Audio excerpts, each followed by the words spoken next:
जय जगन्नाथ मो चैनल को आपण मानंकु बहुत बहुत स्वागत। जीवन रे अनेक प्रश्न कहीं एमिति घटिला मो सहित एमिति कहीं होउछि केबे भलो समय आसीबो मोर किंतु एक सत्य आज बुझंतु जहाँ कर्म रे अछि सेहा ही घटिबो। कर्म हेउछि अदृश्य शक्ति जहाँ जीवन को चलाए। कर्म कौन? कर्म शब्दर अर्थ हेउछि काम कथा चिंता एवं आमर भाव प्रवृत्ति। भगवत गीता कुहे कर्म कर फलर आशा रखनी। यार अर्थ हेउछि तुमे भल कर फल निश्चिंत आसीबो किंतु केबे आसीबो सेही समय भगवान निर्णय करती। आम जीवनटा एक तितली निया भली जेतेबेले तितली डांटी अछि ताहा पछरे नथाए कोनोसी झंझा किंतु नथाए कोनोसी धारा। एमिति आम कर्म भल कर्म आमको नुआ मार्ग देखाए, खराब कर्म आगरू आसुथिबा सुजोग को अटकाई देइथाए। तेणु जीवन रे काहेकि एमिति घटुछि पचारिला बेले आपण भाबंतु मु केउ कर्म करूछि। एक काठ कटाड़ी कहानी शुणु। एक काठ कटाड़ी दिन राति खटी खटी काम करुथिला। टंका अल्प, घरे कष्ट, जीवन रे दुख लागी रहुथिला। सबुबले अभाव अनाटन रे ता जीवन कटुथिला।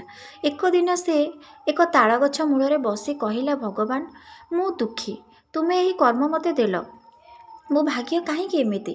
सेतेबेले भगवान देखादेले, कहिले मु तुमको दुख देई नाही, तुम पूर्वजन्मर कर्म तुम एबर कर्म तुमको सही हिसाब रे मिली। एबे जदि तुमे भल कर्म कर भाग्य परिवर्तन निश्चय हेबो। काठ कटाली पचारिला, केते दिन कली, एते दिन कले किछि परिवर्तन नहेला प्रभु। भगवान कहिले गछ लगाइबाकू एक मुहूर्त लागे किंतु गछ फल देबाकू समय। तुम कर्मर फल आसीबो, केवल दृढ़ रुह। एहा सुनी काठ कटाली नुआ उत्साह रे काम कला। किछि वर्ष परे से आर्थिक भाव रे बहुत ऊपर को गला। तार जीवन पूरा बदली गला। काहेकि कर्म देरी करे किंतु फल निश्चय देव। आपण काहाको भल कहिले आपणक मन भलरे फुली जाए। आपण काहाको मानसिक जंत्रणा देले आपणक जीवन रे अशांति आसे। आपण काहाको सहायता कले एहाको भगवान लिखि रखंती। कर्म केबे नष्ट हुए नाही, से भविष्यत रे फल निश्चिंत देइथाए। एक पत्थर र कहानीटिए शुणु। जड़े व्यक्ति देखिले रास्तार एक पत्थरटिए पड़ी। लोक माने जाउछंती आसुछंती किंतु केही एहाको हटाउ नथिले।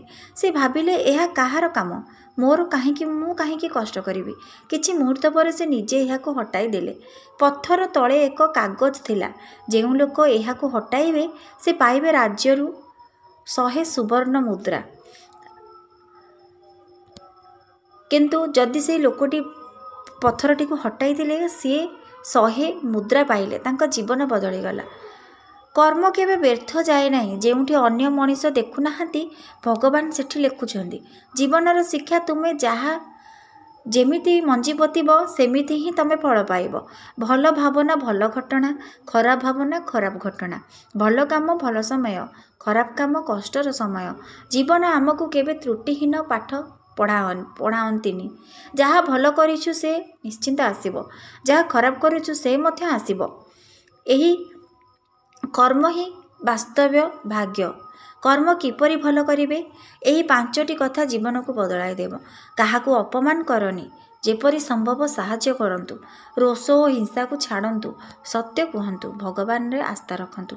आजिर कथा मने रखंतु, जीवन आमर कर्मर आईना। आपण जहा करूछंती सेही भविष्यत आपण को फेराई देइथाए। तेणु अन्यंक पाई भल करंतु। अन्य को बाधिला बोली किछि कहंतु नाही। अन्य को मनरे कष्ट दियंतु नाही। निज पाई धैर्य रखंतु एवं भगवान को ऊपर विश्वास रखंतु। जहा कर्म रे अछि से निश्चय घटिबो। आपण माने केवल निजको दृढ़ता सहित धैर्य रखी भगवान को ऊपर विश्वास करंतु। आपण को कर्म केबे व्यर्थ जीवनी। कर्मरु ही भाग्य निर्धारित होइथाए। आपण को निश्चिंत आपण को फल मिलिबो। केवल उचित समय जाए निजको धैर्य रखी भगवान को ऊपर विश्वास करंतु। मु आशा करूची वीडियोटी आपण मानंको निहाती भल लागिथिबो। जदि वीडियोटी भल लागिला लाइक शेयर सब्सक्राइब निश्चिंत करिवे। एही बडी मोटिवेशनल कथा सुनिबा पई मो चैनल को निहाती सब्सक्राइब करिवे एवं आपण आपणक बंधु बांधवक निकट को निहाती शेयर करिवे। रहिली जय जगन्नाथ।